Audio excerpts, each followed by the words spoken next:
Very.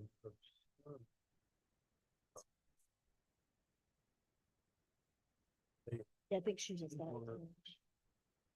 Yeah. Yeah, she's not. Right. Yes. That's what I was wondering. How did like Aren't even started. Arnie start?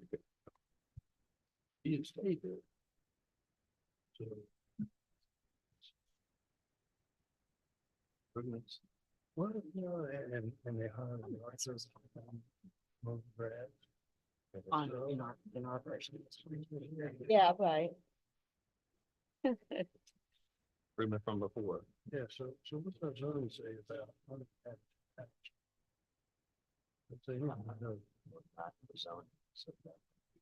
Okay, I'll try to remember to say it during the meeting. I will not be at the Okay. June meeting, I'm but the first June meeting. Yeah. No, all right, I don't even know. My point of view is not an issue. But here. Yeah. Anyway, so that's the latest. Okay. Yep. Thanks for the update. Appreciate it.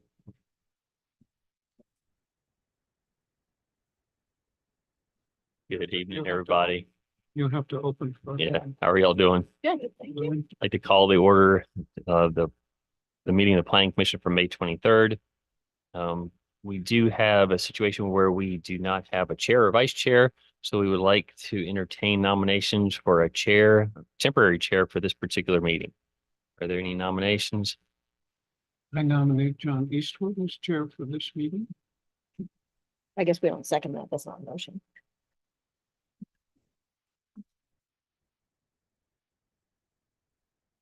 Any discussion? Any other nominations? You're ready to hold a vote? All those in favor signify by saying aye. Aye. Those against? All right, John, if you don't mind chairing the rest of the meeting. Certainly, yes. So do I have to gavel to call to order? Is that's now done by That's you, done. correct? If you want to use the gavel. No, just I'll click use on it at the end. Oh, Yeah, that's great. right. Okay. Great, thanks. And I appreciate everybody's patience. It's the first time that I've done this, so I hope somebody will catch me if I get off track. Not to worry that. Okay, excellent. So the first item that we have is just the approval of the agenda. Is there any discussion? Do I have a motion on that matter? I move to approve the agenda as presented. Second. All in favor, please say aye. Aye. Any opposed? Okay, so the agenda is approved as presented. Next item on the agenda is the approval of the minutes from the April 25th, 2024. Is that? That's not right. It's approval of the minutes from Yeah, right. May 9th, our last meeting 2 weeks ago. Any discussion of those minutes?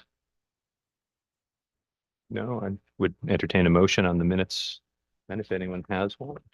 Move to approve the minutes. Second. Okay, all in favor, you say aye. Aye. Any opposed? Okay, so the minutes of May 9th, 2024 have been approved. Next item on our agenda is citizen comments on matters not on the agenda. Do we have any citizen comments on matters not on the agenda? Seeing none, we'll move to new business. So the first item of new business that we have, EC 2024-04, an application by Serdar Mumsu for approval of certificate of appropriateness for new signage for Pack and Mail LLC at 449 East Nelson Street, owned by Andorra Properties LLC. Arnie, do you have a staff report for us? Certainly. Since this is an entrance corridor, we do require signs to be reviewed by the Planning Commission. You see the location map for the Rockbridge Square Shopping Center. If we flip over to the next page, we have also previously approved the wall sign that is now above, or the permanent wall sign has now been installed above the storefront, and you will notice that that gray stripe has also been widened to accommodate that sign. So those improvements have been made.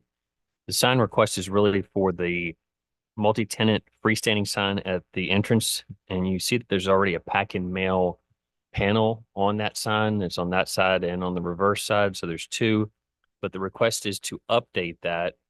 And you will see that on page 13 of your packet, where you see a simulation of the new pack and mail sign with also UPS and FedEx. So again, that's multiplied by two because there's another panel on the other side. So that's your only request this evening, is to update the two panels on the freestanding multi-tenant entrance sign.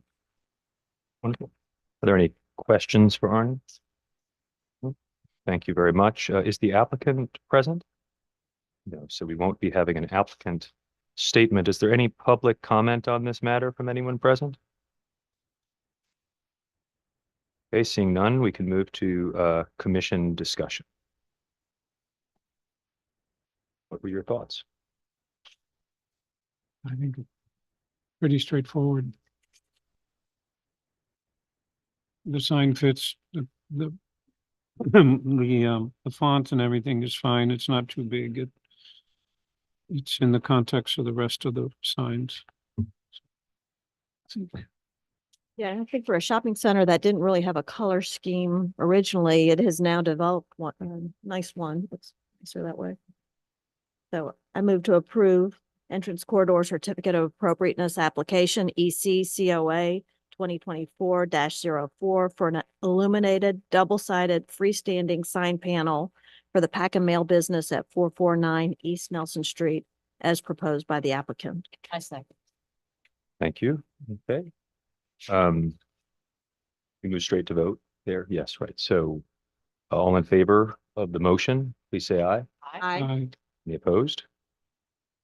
So that application has been approved. May I ask a question though, while we're on that particular sign?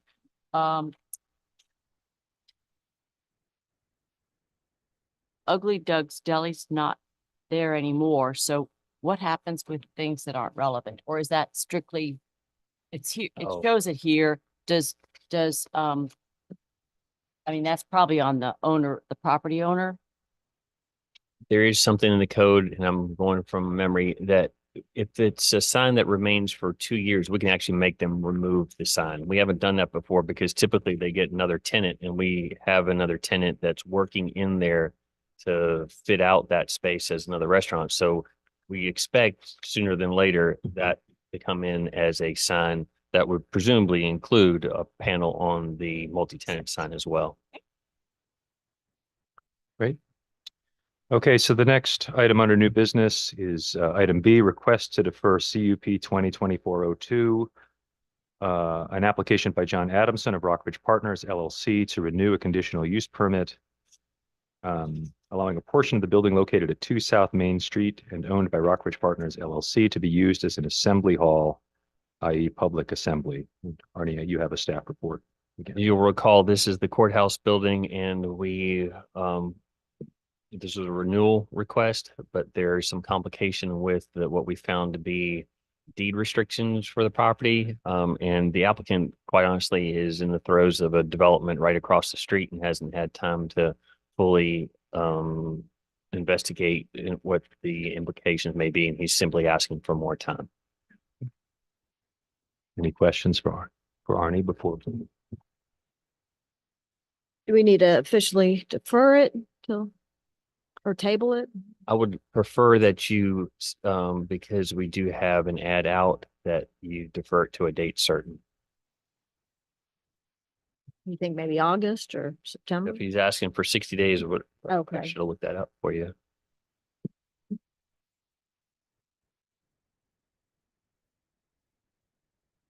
End of July. Yeah.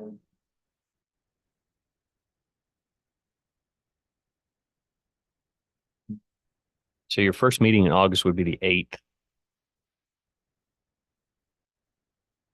Okay. Works. Make a motion to defer CUP 2024-02 until August, our August 8th meeting. I second. Okay, so we don't ask for an applicant statement or public comment prior to the motion. Correct. Applicant's also Great. not here. Wonderful. Okay, great. All in favor of the motion as stated, please say aye. Aye. Any opposed? So that motion carries. So we're deferring, you said, to August 8th meeting? Mhm. Great. Thank you. So the next item under new business, MC ZOA 2024-03, annual zoning ordinance amendments, and we're continuing with discussion of cottage housing.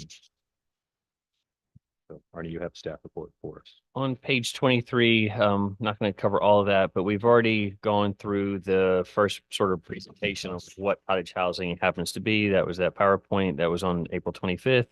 At your last meeting, you went through the Winchester code, and then we've decided that should be the sort of the structure that we're going to utilize. There was a pretty big caution in that they hadn't had any built to that code, and there was an additional caution that we need to be careful with their particular standards because it didn't lead to any development. And there are also some issues with lot sizes and things that the math didn't seem to work out. But the structure is there, so that's what we're going to follow. And what we're proposing to do today is overview the railroad cottages development in Falls Church, and that's all the materials that you have in the rest of your packet. And the reason for that is that's a development that has been constructed. We know what the code is for that. So it might be a good comparison to see the actual development with the code. What's also fabulous about Falls Church is they provide everything online. So the larger 11x17s for you, these are parts of their packet for a site plan. And then if we go into the back sort of few pages, you just see the really detailed plans. So what I'm hoping to do is just give you a quick overview of what's in the packet and then really go almost line by line through their code. Because what we're trying to do is figure out what is necessary in our code, not just necessary, but sort of density. How dense, what are the numbers that we need to input into our structure? So when we're talking about minimum lot size, what's the minimum lot size? What's the maximum lot size? How many cottages are we going to allow in each pod, minimum and maximum? So those types of parking requirements. So we're trying to give you a little bit of a flavor of what other people have approved, what it actually has resulted in, so that you can just add that in when we get to the discussion about density and parking and all those other things that we need to sort of fill into the structure that we're going to use from Winchester. That's great. Any questions? I have one question, as I was going through some of the wording, I don't remember exactly, and it talks about semi-attached, and I'm not sure what that meant. I think we looked for the definition and it wasn't even defined in their code. Okay. So sometimes for me, semi-detached, a duplex is attached. Right. And I don't know what semi-attached would be unless it's not as attached by one party wall, or, it might be sort of less attached, but still attached. Maybe architect could help, but we didn't have a definition. So I can't tell you what they specifically meant when they meant semi-detached. But it is important because Max's proposal has a couple of different versions. One has all detached, and one of them has, I think, a version which there are two duplexes. So you might come to a code where you want to have either all detached or maybe allow one or two attached, semi or not. We just have to figure out what the semi part is. But it is something to consider. And sorry, but we don't know exactly what they mean by semi-attached in this particular case. There was that, I gave you a link to that CNU article because it gives some background. And again, that's this one. It also goes into rails to trails and some other details, but this was really intended more for the background to describe the project more than anything else.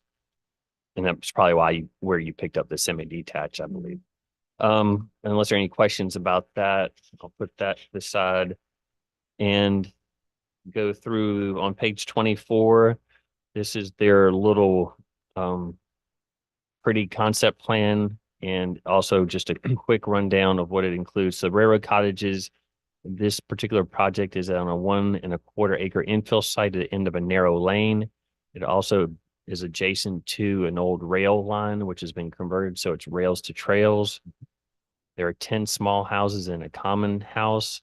Were built in 2019, attached to the 45-mile long Washington and whatever the OD cycling and pedestrian trail stands for that I can't recall. Common house contains a dining room, oversized kitchen, living room, and a spare bedroom with bathroom upstairs. And there aren't requirements for that type of common space, but that's just one thing. And we'll get into what the code says if you're going to have a commons house. And so we'll figure out how detailed we want to be. Cottage housing is only allowed as a special exception, and the special exception is a conditional use in our parlance in that one R1A zoning district. The carport contains 10 parking spaces, and there are another 5 parking spaces that are not covered. Each cottage is about 1,500 square feet and only 1.5 stories in height.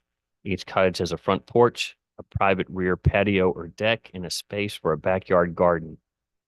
Curiously, I could not find on the site plan sort of property lines. I thought I might be able to find the pad for the house and maybe that little bit of rear yard that that person purchases, but the site plan didn't include property lines. So I'm not sure exactly how this was divided up. And cottage housing was a pilot program with limitations, and the program is being reassessed. One of those limitations is it had to be a 55+ community. Right. And I think that was a way for them to allow it as a pilot, and you can also only have one of these, I think, a year. But this has been successful. If you go and do the Google search, you'll see that there's a lot of positive press about this particular development. And what did that mean on the one per year? I know that one applied to us, but did that mean per developer or in So the? I think Altogether. in Falls Church, you could only, but it was a pilot, so Yeah. they were testing. Okay. And yeah, so that's, and they're now reassessing that, and I think they've already changed it. Any questions about that first concept plan? No? Just on the tenure, couldn't remember if it's how it's organized as condominium or HOA or. I think this was condominium, and I can't remember off the top of my head, so I had to go back and look that up.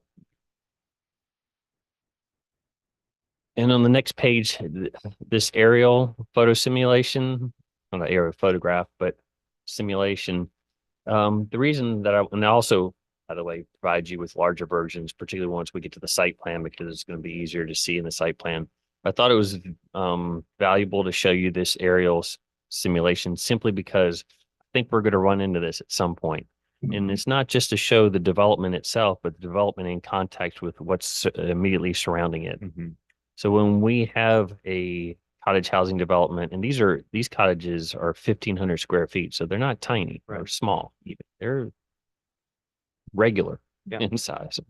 And then we see that juxtaposed with the single family larger lots and some larger houses and some houses that are immediately adjacent that are about the same size as those 1,500 square foot cottages. So to me, it's a fairly stark comparison in that you have a dense, and these are quite close together, and we'll get into those dimensions later.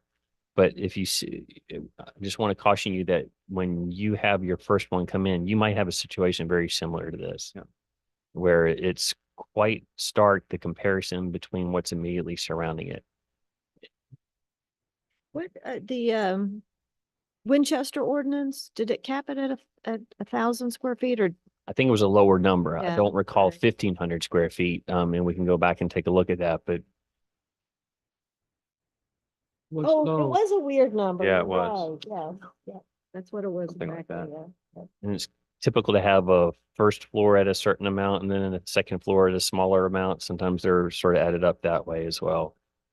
Any questions on, and then maybe another sort of observation simply is this is unique because it has the rail line that's been converted to a trail. And then we also see on the other side of that rail line, a industrial or a more industrialized uses on the other side.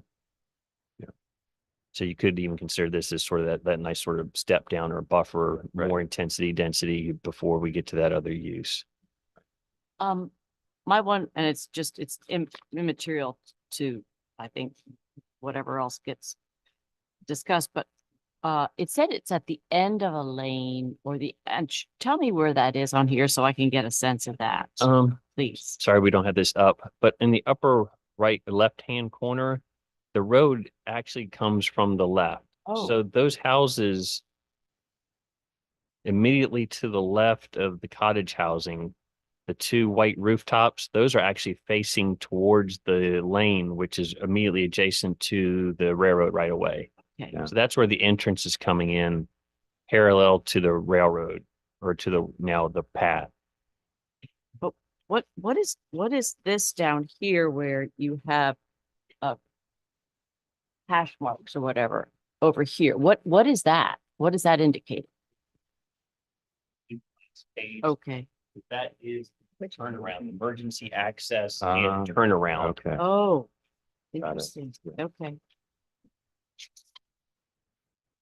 So on page 26, just a sort of pretty picture of what it is. These are also quite dense. In other words, they are even across from each other. There's not much land area. We've seen a couple of other examples where the open space or the cottage court, that area is kind of in between the houses. These are quite close together, fronts to fronts, and also from side to side. They're fairly dense. And I'm actually going to go follow. Sorry, not everybody got a copy of the 11 by 17s, but if you don't mind, we can flip over. And now you see that little hatched area a little bit better. The next page is just the interior view from the carports again to show over top of the carports themselves down the middle sort of spine area that links all of these cottages together. This was a 55 plus community. So interestingly, they also put it all on a raised boardwalk, almost as though you were along the beach. So you have this raised wooden boardwalk that goes down the middle. So that makes just sort of accessibility that much easier. Once you get up there, then your easy entrance into each of the houses. Then the interior view on the next one from the common area, you see some of the sides, but again, this is just to show sort of the density of the project. Now, we certainly don't have to allow that much density. We can have a little bit more space in between, but just to give you sort of a view through. You know, one That's comment it. on that, on the density, because I think the other one had more open space in the middle. But I go back to when we were talking to the people from General's Retreat, and one of the reasons they wanted to redo it, was because they were saying, we have this green space, but the way it is, it doesn't get used. So there is some merit to having it closer to this design, but maybe have one area of communal green space. I just thought. That is somehow programmed better for Yes, actual right, use. right, yeah. And then the next page is some details about the conceptual development plan, acreage and size requirements and minimum yard requirements and that kind of thing.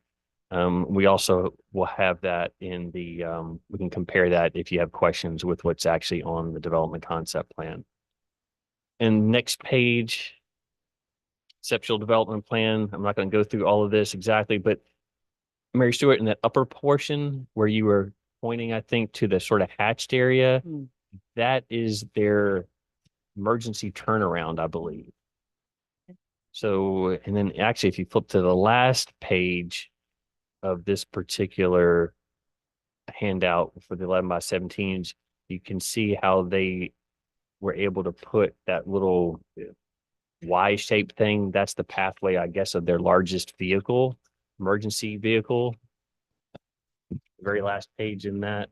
So you can see how the vehicle had to come in and then back out to be able to turn around.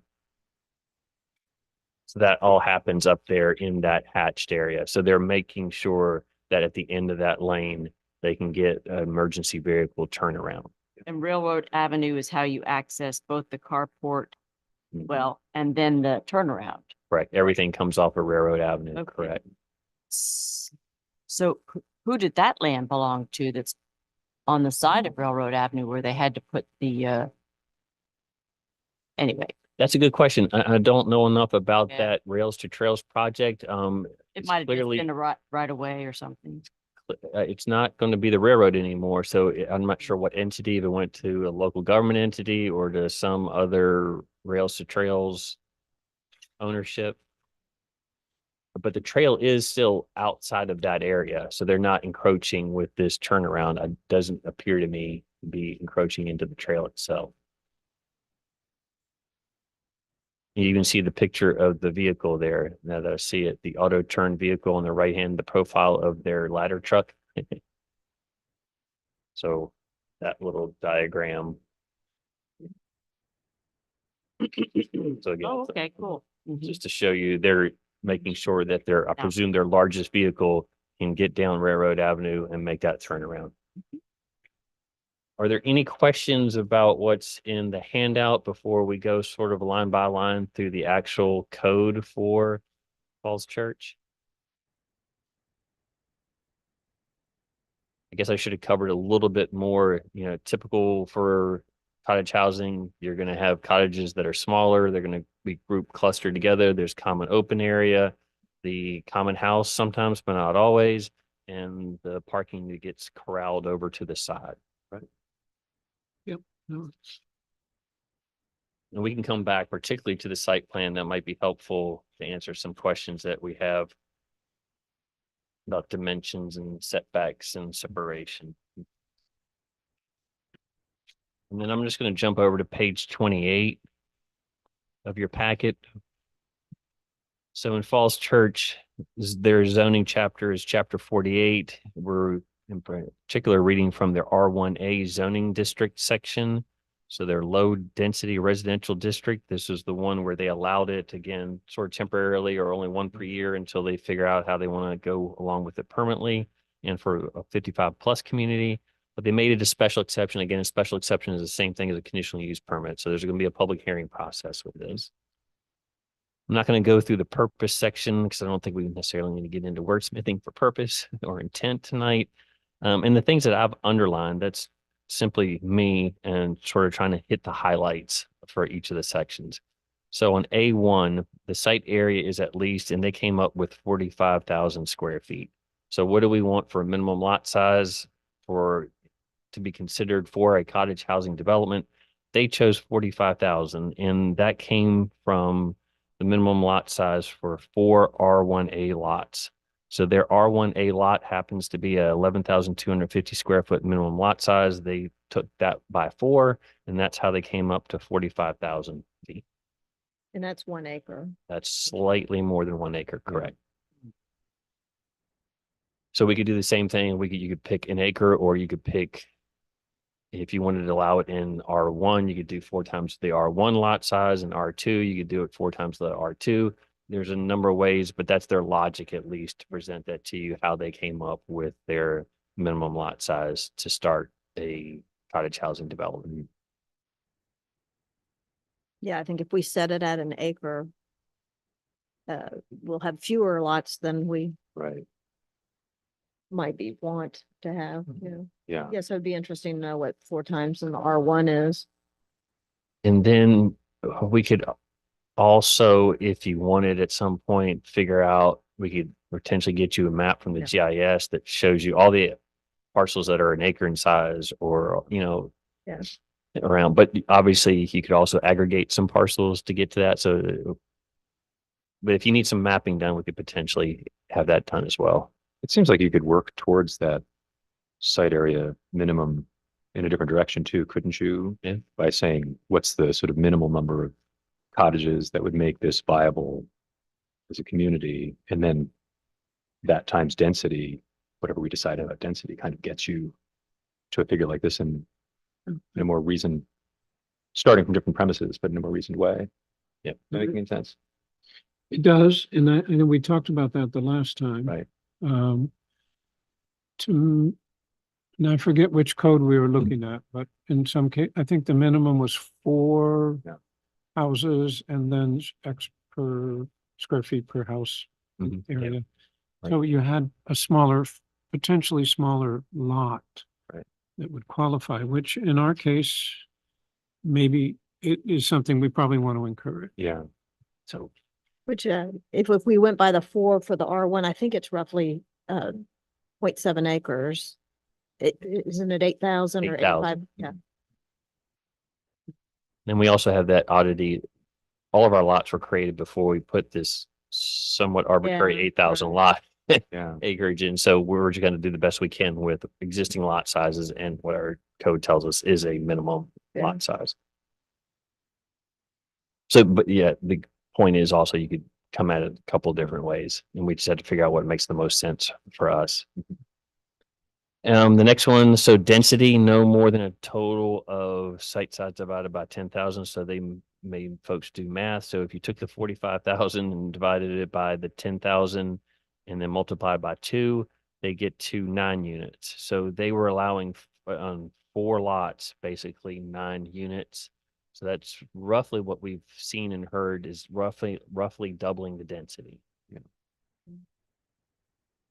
Now, obviously, you could parse that a little bit different if you want a little bit less than double the density or a little bit more, but most of these are around the double the density of what you get with the underlying zone district. That's 9 units at 1,500 square feet. Right. That's pretty down. And again, this is just sort of background information for those future discussions when you're going to be asked to actually put that number down and have it ready for a public hearing.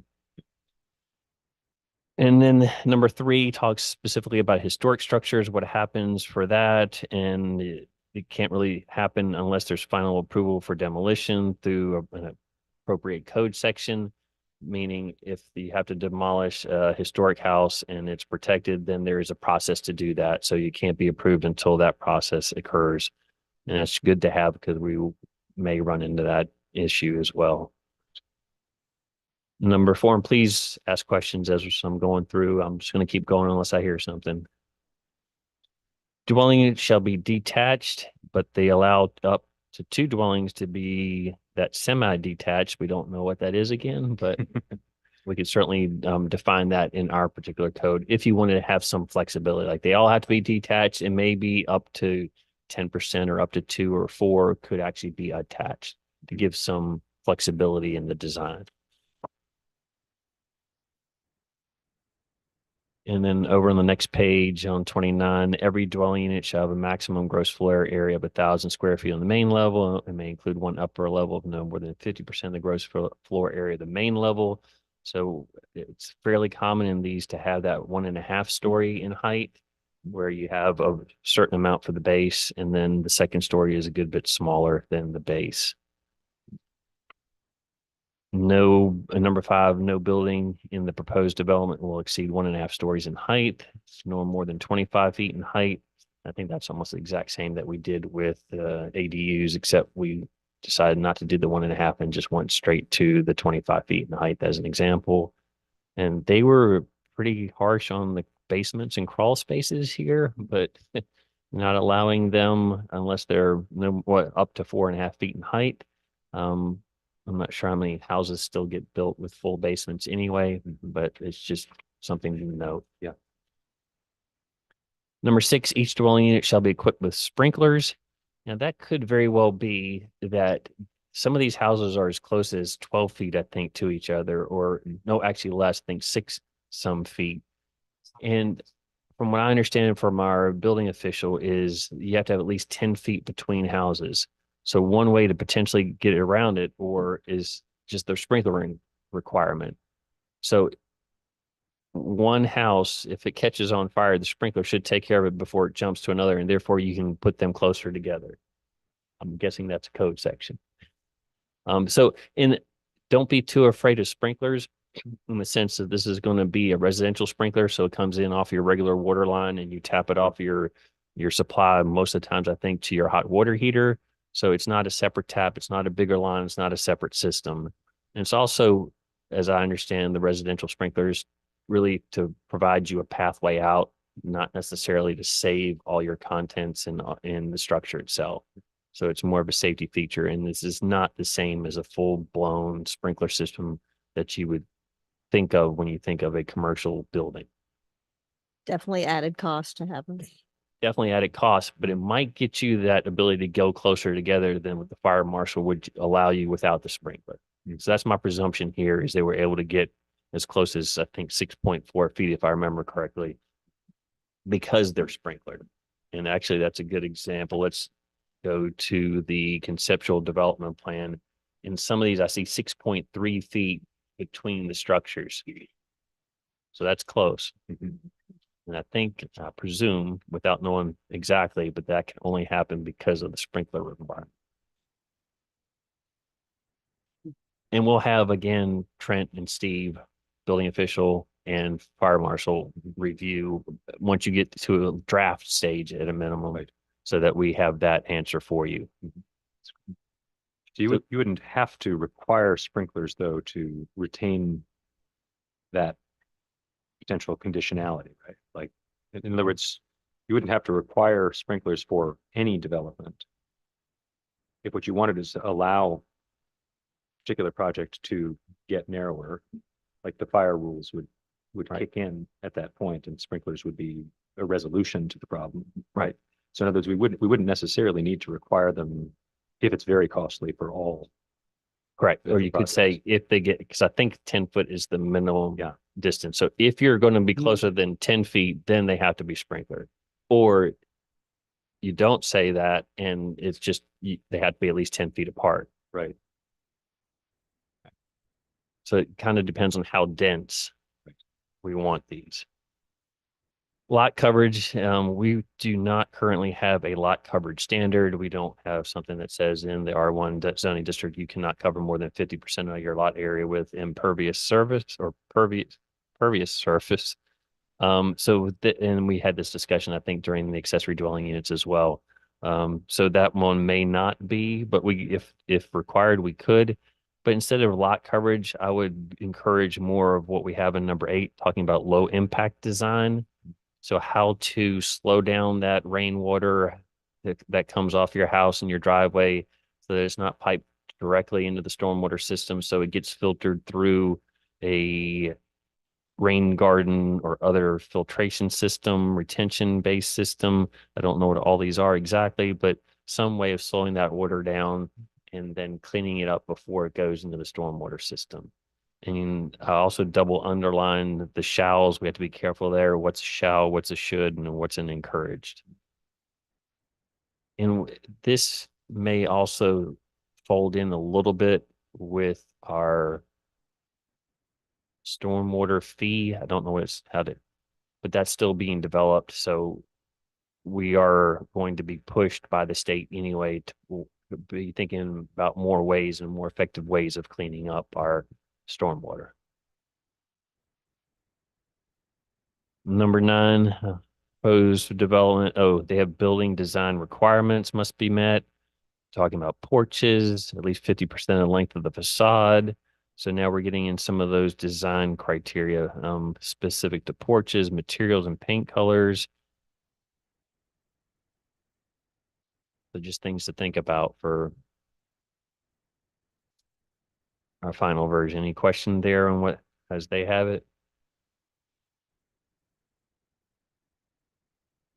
The next one, number 10, units and other buildings shall be oriented toward each other or a common area as far as reasonably practicable. So as to create a sense of community. Again, that's one of the big selling points of these, I think, is that sense of community. Yeah. You don't really want cottages backing up to each other. So facing would create that sense of community. Number 11, talking about amenities now. A minimum of 400 square feet of common open area per dwelling unit. And I think we've seen that in a couple of other ones. I'm not sure if it was 400, but somewhere around there. So they're trying to have at least a minimum common open area for each of the units. And then they're defining parking areas, yard setbacks, and spaces between buildings would not qualify as common open space. So that's important to figure out if you're going to have that requirement, then what does that common open space actually mean? Or Which if you have those two things, if you have the common open space and the setbacks, why have the lot coverage? Right. That's what I was thinking.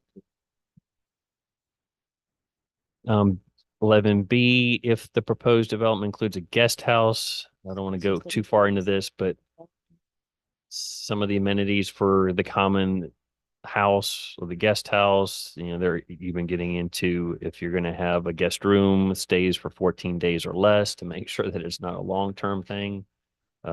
Kitchen facilities. So they're just detailing some criteria for some of those uses. And it's up to you if you think that we need to get quite that specific or not. Sidewalks certainly important. And C, proposed development shall have sidewalks along all public streets adjacent to the development. And it also talks about internal pathways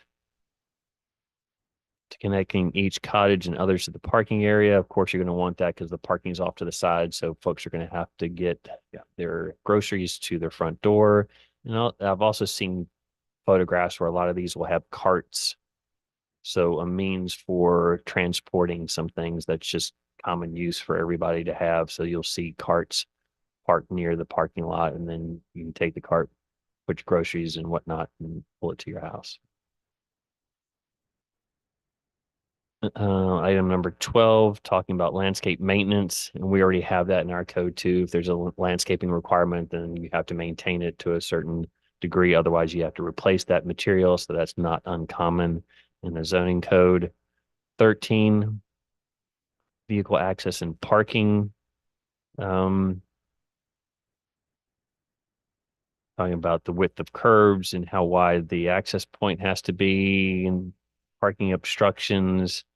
B gets into off-street parking shall be provided as follows: at least one parking space per dwelling unit, plus a quarter of a space for dwelling unit for guest use.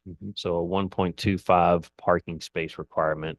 And I think that's also going to be exactly what we had, which I'm going to show you at your next meeting, which is the 3rd Street cottages from Langley. The unfortunate thing there is they do not provide the detail at all, but just thinking to run down one more with you at your next meeting. Vehicle parking shall be clustered and screened. Not uncommon for these to have that requirement. Over on the next page, all streets in the development shall be private and shall be maintained by the association or other owner. And that will have to be in their deed language or their covenants and restrictions, depending on how they are set up. All vehicle parking generated by the site shall be hosted entirely on the site. F. Oh, and then even the site shall include authority for the police department at its option to enforce no parking on any private street within the development. I'm not sure that we've ever seen that type of language here, but that's something to consider, because up to now, we have not been willing to send our police over onto private property to do enforcement for parking, for what that's for. So while you're talking about the parking, maybe this is already part of our code in general, but would there need to be something separate for recreational vehicles? That's a good point, because we do currently allow them in the parking section. So you're allowed to have an RV in your side yard or rear yard and permanently parked, but not occupied, and only in the front yard for, I think it's 48 hours for loading and unloading. So something to clarify what other things can be parked there. I can only imagine that these parking spaces are not going to accommodate that, and that it would really encourage somebody, if they have one that lives here, they're going to have to store that off-site. But we can certainly make that clarification if needed. And I think also that would be something that's in the HOA or condominium agreement. But whether or not, if we go, some people may be uncomfortable going as low as 1.25, because these are, I think, 3 bedrooms. So you could potentially have 3 people living there with 3 cars, and then the requirement is only 1.25. So where are you going to be comfortable? And then does it help to have additional language about RVs or other things to make sure that they're not on site?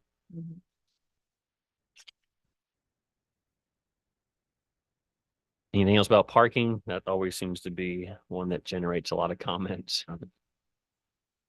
So the way that they've written this, that it's 1 parking space per dwelling unit, and then it specifies that 0.25 is for guest use. Right. And so then, I mean, that seems to me to indicate that you'd have 1 car per the household members, 1 space reserved, and that those other 0.25 times however many units would have to be available for guests. Am I understanding that correctly? Right. Like 1 for each unit. Got it. Yeah. Okay. Am I understanding the language correctly there? I think so. If you're saying that they get one parking space, and as Kate's pointing out on the site plan, so there's 10 structures. Yeah. There's 10 covered parking spaces. I guess everybody gets assigned one. Right, And then the 0.25, that ends up being the 5 additional spaces that are on the property. right. I'm sorry to be so dense about it. I just want to make sure that I'm not misunderstanding. So if you had 2 residents of a unit, they wouldn't be entitled to, they'd be entitled to one of those Right. spots. I don't think we're going to do it by person. Right. So I think it's a little bit oddly written. I think if it might just be clear to say 1.25 spaces per unit. Per unit, period. Okay. I think we did for, and granted, it was a little different with apartments, but did we end up doing 1.5? We did for it different apartments? for, we had a sliding scale We do. for the number of bedrooms. So 0 to Yeah. 1 was some number, and I can look it up real quick. if Oh, you'd that's fine. like. And then 2 bedrooms to 3 and then on up. So we had a sliding scale and it was a little bit slightly different.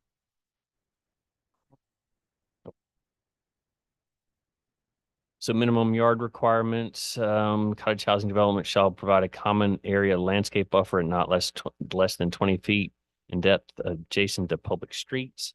And if we go to the second to last in your handout, just as an example, the conceptual landscape plan.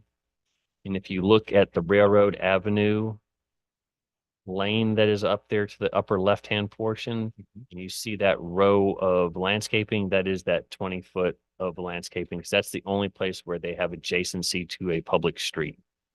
And I'm not saying that the 20 feet is the magic number, but just to give you an example of this, that's the requirement, and then you see it actually in place. And there's going to be a lesser landscape where the cottages abut the single family houses. Right. And then talk about shrubs and plantings and fences. B in that section, so 14B for dwelling units and community buildings. Specific, so we're not talking about the cottages, but for dwelling units and community buildings, 20 feet from a public right of way, 10 feet from a side property line, 20 feet from a rear property line. Provided, however, when it's adjacent to a residential zoning district, then it increases from 10 to 15. So very similar to what we did, at least to some degree, with the ADUs, depending on what you were adjacent to, and if it was a alleyway on the backside. So there were some adjustments there for some of the setbacks. Yeah. And then also a quick reference there to the life safety codes. And then projections in the side yards, very similar to what we did a few years ago. We allow some limited projections into the side yards for deck stoops, landings, uncovered porches. And here they're talking about bay windows and box windows and chimneys. Cantilevers not more than 1/3 of the wall length. I don't know exactly how that works. For calculation, may project not more than 3 feet into any required yard. So again, some limited encroachments to those setbacks.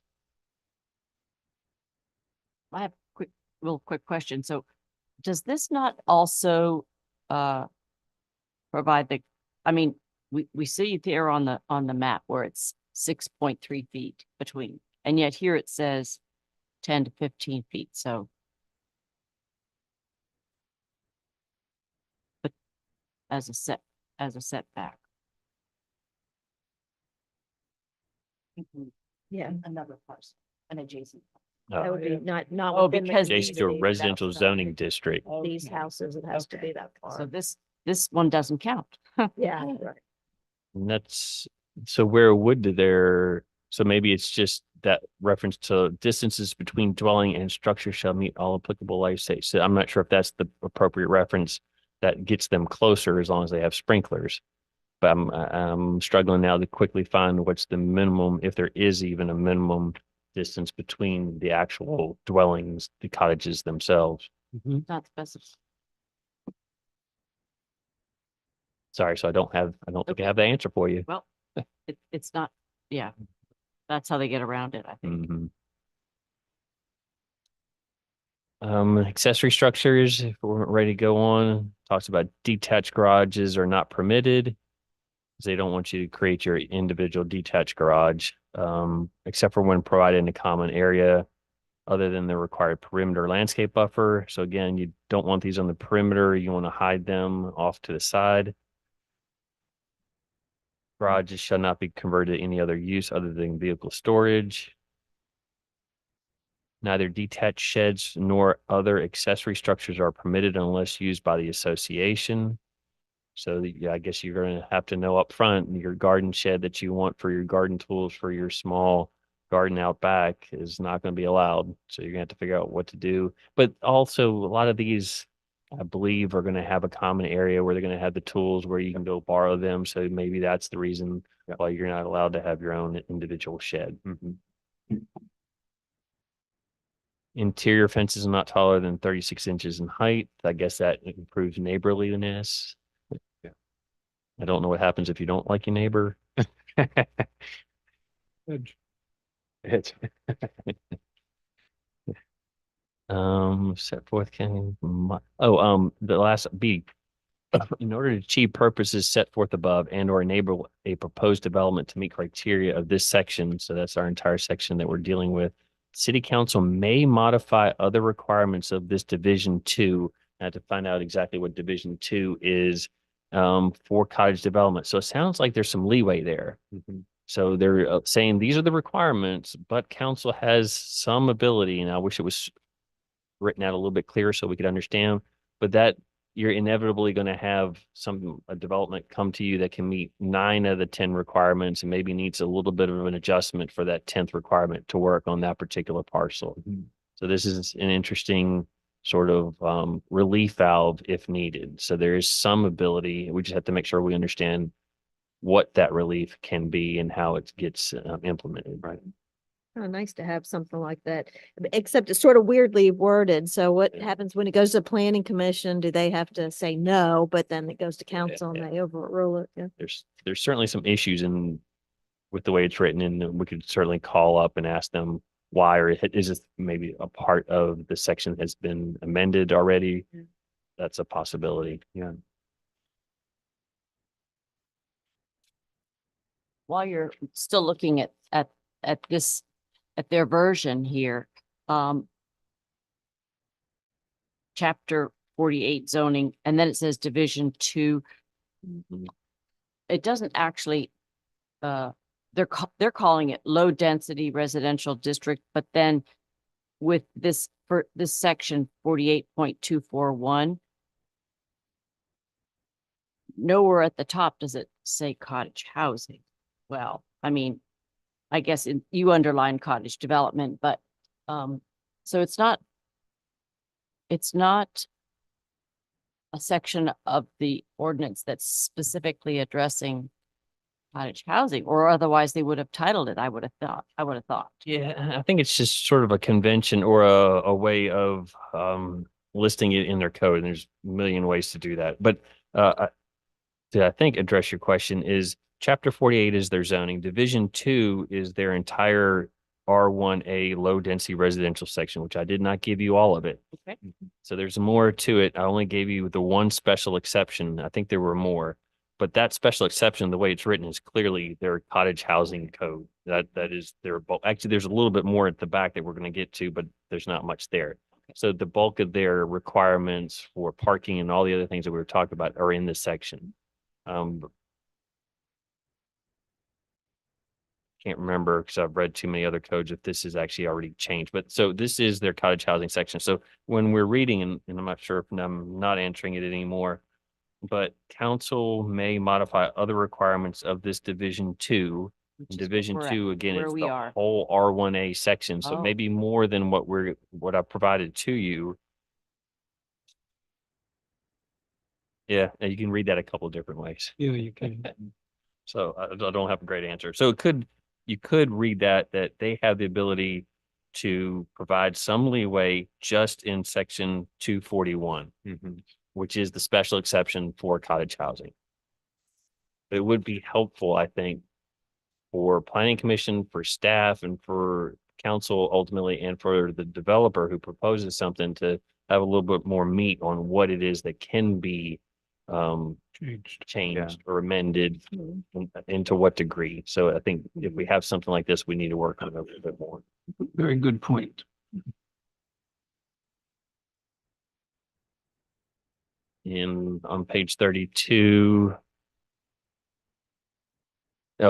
city council may approve if it finds homeowners association condominiums voluntary agreement. Oh, it's just a way to bind the development into the future.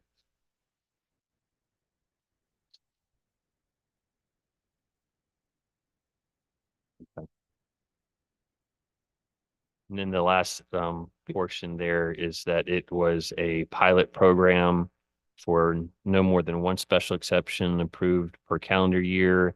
Applications will be accepted and processed. So you can, who's gets to go first if more than one is submitted per year.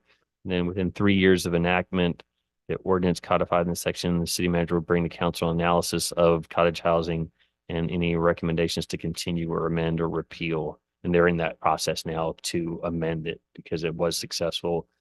This is the only project that I found, but it was successful, and the staff is bringing to council proposal to make some amendments. And I think the conditional use permitted special exception, I think, is going away. And I'm reasonably certain that the 55 or older requirement was going away. It'll be interesting to see if they allow it in more dense neighborhoods, because I mean, I guess this is like our R2. It's kind of interesting not to allow it where you have more density anyway. Mm-hmm. And then the amendment. So now we're in a different section of the code. Arnie, did you say that the conditional use aspect of it is going away in there? I think so. I'll have to go back and check it, but that's also, I have a staff report from staff with the proposals, but that doesn't mean that that's what's going to be approved. I think that was the staff recommendation. Thanks. And that's not unlike we had that discussion with ADUs. If we get enough under our belt, we're comfortable with the standards or even amending some standards. So we are comfortable with making it a permitted use as long as you abide by the use and design standards. Right. Yeah. And there's not much left in this Division 3 talking about amendments for special exceptions. So they're talking about special exceptions for cottage housing development and the criteria. So they have a separate section that says, well, like we have for criteria for approving a conditional use permit. We use the same criteria for all conditional use permits. They went a little bit further and added a few criteria specific to cottage housing development. I think we could easily rewrite some of this language if we want to pull it forward into use and design standards instead of having it as criteria for the approval. Yeah. I think it's easy to amend. What this section reminds me of is when we did the planned unit development zoning, we ended up coming up with a criteria at the end for how we would evaluate the application. And I think having a little bit more specificity helps rather than the broad 4 criteria we have now on conditional use permits. So that's helpful. And we still have the ability, this can be a conditional use permit. This could be standards that it's permitted and you just have to abide by the standards, or we can make this a PUD where we, again, as you just mentioned, have a little bit more flexibility and then have different criteria for that particular. I think it's worth considering in our discussion. And maybe we also plan to get to you a chart of some sort. There aren't that many cottage housing developments yet in Virginia, but we're going to have to pull from other states to give you an idea of parking standards, how many of them are conditional use permits, however, how many of them are actually developed or bound up in PUDs. So to give you a greater understanding of how other places have handled these. I thought I'd be referring more to the site plan, but apparently I didn't. Any questions at all about the language or the drawings and the site plans that you have in front of you? I think it's very helpful and an excellent review.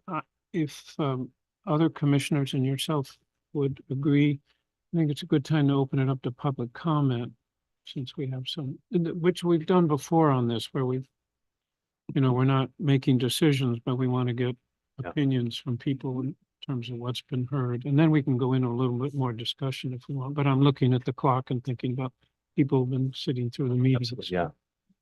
Thank you. Yes, so let's open it up to public comment. Do we have any public comment on the matters under discussion? Yes. We opened the door for you. Come on up. My name is Heidi Schweitzer. I'm a local architect. And I just want to say I really appreciate the city going to the effort to explore these possibilities. I think cottage communities are very much needed in our community and basically as a general housing type. And so exploring possibilities to embrace that within our zoning code is very much appreciated. Thank you. Wonderful. Thank you so much. Do we have any additional public comment? Yeah. Yes. Max Ivankoff, principal of Maxmark Homes and New Lexington Development Company, LLC as well. We have been tracking cottage housing for a number of years and done some background research on what is the best practices out there. There's actually books written, and I'm sure Arden shared with you some of the co-housing movement that has been gaining speed since late 90s, even prior to that. So the concept is very interesting, that is finally gaining speed and ground because it does open a new opportunity for cities to explore how to increase their density without sacrificing the quality of the existing housing stock.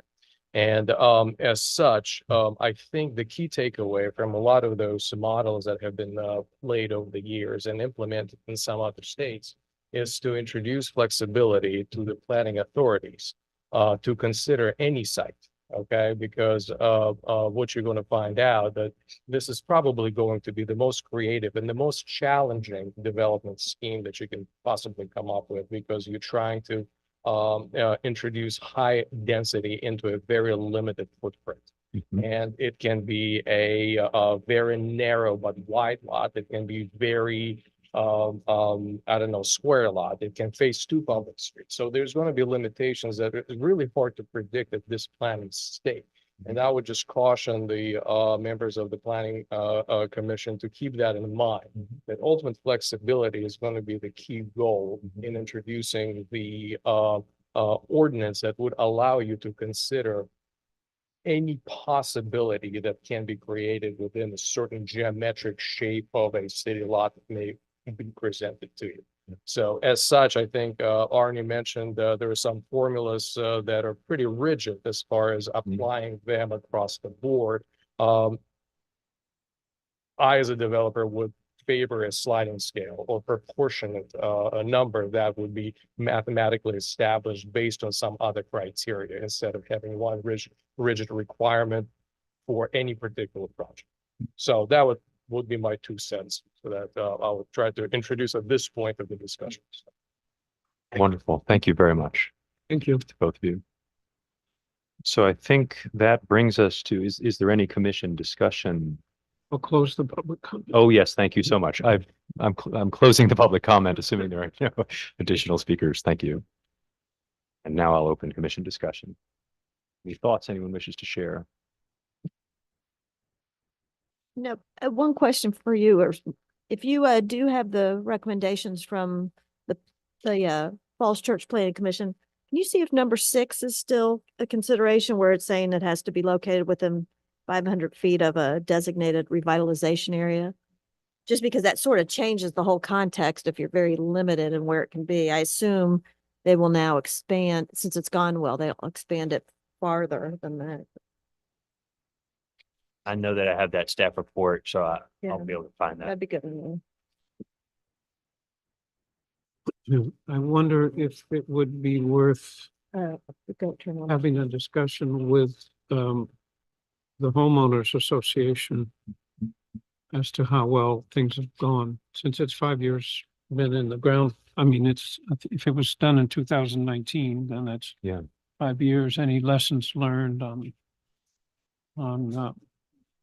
after 5 years?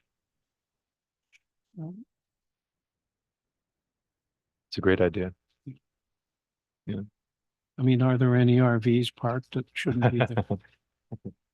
It's always, That is the one night thing, though, that there will be some kind of homeowners association that Yeah, we don't have to get into all the nitty gritty. Right. They'll deal with it. yeah, I agree, Leslie. We just have to worry about if it then overflows into the streets, the public streets. Other thoughts that, Um, the public comment well, a or? couple other Yeah. on, so I think the question we had, the comment on the lot size is one that we'll have to grapple with Right. and the shape. And we talked about that in the previous examples we saw. There seemed to be some flexibility on that. So, Arnie, how do you see us, so now we've looked in detail. You've taken us through two examples of code. And so what do you think, how are you thinking that we reconcile, consider them both together? What I'm planning on doing is staying in this educational mode Yeah. and presenting the Third Street cottages to you at the next meeting. Just because that one happens to fit. This is a triangular thing, Yeah. so it's a Mhm. little bit unusual. Yeah. But the Third Street cottages is almost lot line for lot line, what we have on a particular parcel here in the city. Again, one that we haven't had any communication with the owner of the property, but just for you to get a sense of, oh, that would fit specifically there if the owner was interested. I'm a little bit hamstrung because I don't have near the amount of detail for Third Street cottages. But I can also go through that fairly quickly because your next meeting is also going to be full because we have 3 or 4 items. So we're gonna have to go through a number of petitions or applications before we get to, so there's not gonna be as much time as you have this evening. Yeah. For cottage housing, so I could potentially go through, if we have time at the end of the meeting, to go quickly through Third Street cottages. Again, that's from Langley, Washington. And then Max has submitted a number of proposed patterns, schematics for his particular property, the corner of Houston and Walker Street. So I was thinking that would be the following meeting. Sounds great. What do you, We're what do you all still- think? I think that sounds great. It'll be interesting to see where we come to on house size, because you can have very different type communities if you allow it up to 1,500 square feet or a maximum of 856 square feet. So, and it seems to me at this point, it'd be nice to allow some flexibility, but I'll be interested to see where we come out on that. And by the way, I will not be at the first June meeting.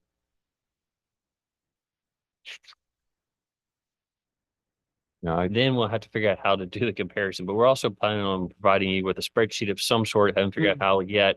There'll be a column for minimum lot size, and then we'll give you a whole bunch of different ones from however many communities we can find, just to give you that background information. Yeah. And we have the structure from Winchester. Winchester, so then we just had to figure out how do we want to infill that structure. yeah, I think this is really helpful. I think both staff reports last time and this one really helpful in terms of just finding our feet, making sure we understand the issues involved, getting now we've seen 2 examples of code, linking it up with a particular site here and what you proposed for those next couple sessions. I think we'll just deepen that. It's also really helpful to have the public comment. Is there anything else that you would like to see? You already asked specifically about how they're going to handle the opportunity area or whatever their version is. Is there anything else that you would, as you're learning more about this and curious about? If you have a chance to speak either to the planners or the HOA, when just 2 questions I have in the back of my mind is the ownership structure. Yeah. And secondly, is their sense of the market, Yeah. because they tend to go together, those. So, Sense the market and is there who's, well, if they remove this one won't count because it's age restricted, so. But I think Who would there we were wanna be having a to? discussion earlier before the meeting started about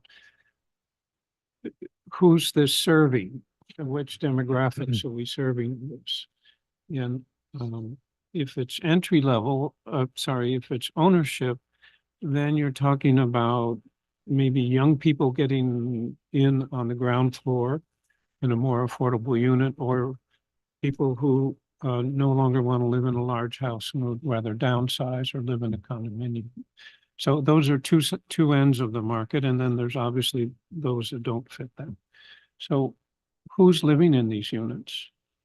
Is it I think basic I have question. some detail for that with Third Street, because if I'm not mistaken, one of the articles said who, like an artist of certain, so there was some further detail on who actually had moved into those. I'm not sure where I'm going to find out for this specifically. But I think typically you're right. It's first time folks that have something smaller, except these were really expensive because of where they are. Right. Really expensive. So then also I think for the most part in this case, also they're going to go for because they were age restricted. So that typically seems to be the market, Mhm. but we can get more color on that hopefully. If it's available, you may not be able to get it, but it just gives us a sense. Yes, the context is different, the market is different here, but just give us a sense of that. Sometimes you build something and you're surprised about who the market actually ends up being. Mhm. Well, great. Any further discussion before we move on to other business? Well, thank you. Thank you very much, Arnie. Thank you again. Do we have a zoning and planning report? Actually, we do not. Okay. We're not actually going to check in about the PC milestones at this stage, right? Um, comp plan review is ongoing. No major project updates to discuss at this meeting. Leslie, do you have a city council report? Just a very short one. We met last Thursday, and this week is National EMS Week and National Public Works Week. So if you see any of those folks, please tell them thank you. We did not end up having any discussion or action regarding the echelon tax abatement request. That's still ongoing discussion. And we had a couple of issues, couple public comments about parking issues in the Diamond Hill area, mostly cadets parking up there and leaving their cars. But no action, just comments from the public. And that's all I have. Okay, great. Thank you. I think that brings us to the end of our agenda. So I would take a motion regarding adjournment if anyone has one. Make a motion that we adjourn. Second? All in favor, say aye. Aye. Aye. Okay, we're adjourned. Thank you. On your